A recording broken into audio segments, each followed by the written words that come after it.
I wasn't ready to give up lattes, so I changed the milk instead.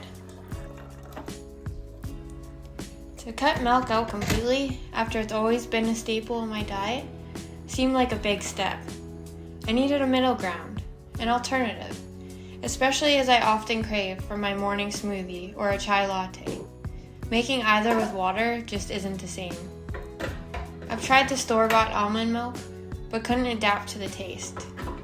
And while I do enjoy the lactose-free milk options, the price can sometimes be a turnoff. I needed a cost-effective milk alternative that would still give me that creamy taste in my favorite drinks, but was still natural without all the fillers, preservatives, and sugar those on the grocery store shelf contain. One that didn't leave me feeling the effects of inflammation. Hannah introduced me to the coconut milk recipe that she had come across. It was simple, and once I tried it out, I found myself always wanting to make another batch, until I had an accumulation of coconut pulp taking up my freezer. Start by adding in 4 cups of warm water. Add in 1.5 cups of coconut.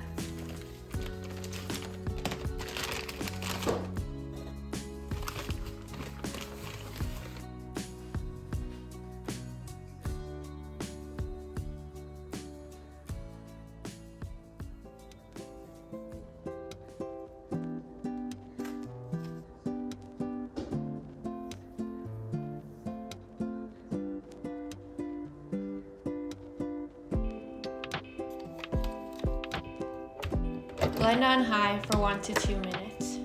If you choose, you can add a bit of honey or vanilla extract.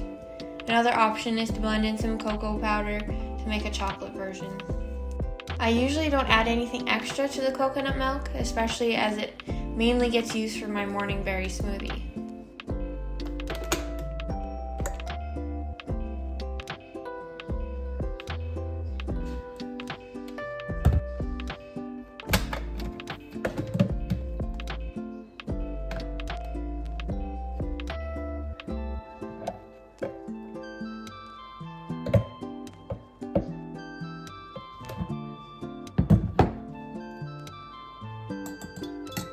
Use a strainer or a nut milk bag to separate the milk from the pulp.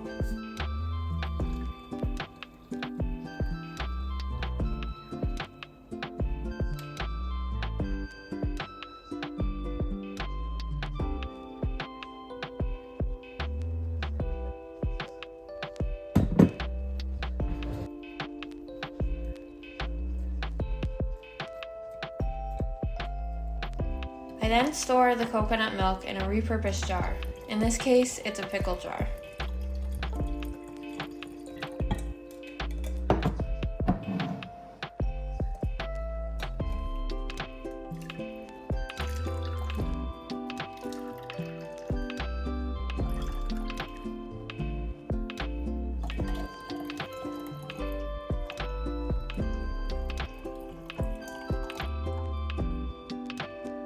Let both the coconut milk and the pulp cool down before placing in the fridge.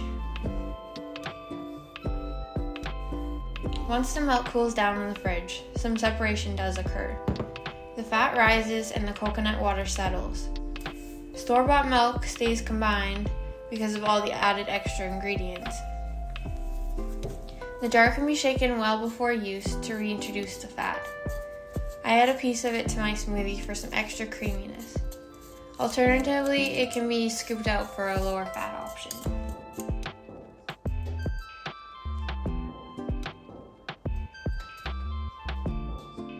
The remaining coconut pieces are the pulp. Throwing this away would completely miss the point of homesteading. As I mentioned earlier, in the beginning my freezer was starting to fill up with all the coconut pulp because I wasn't sure what to do with it, but I couldn't bring myself to toss it.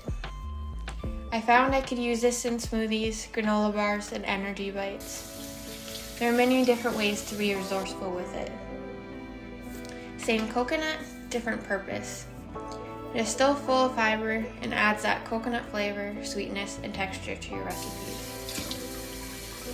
Less waste, less spending, more intention.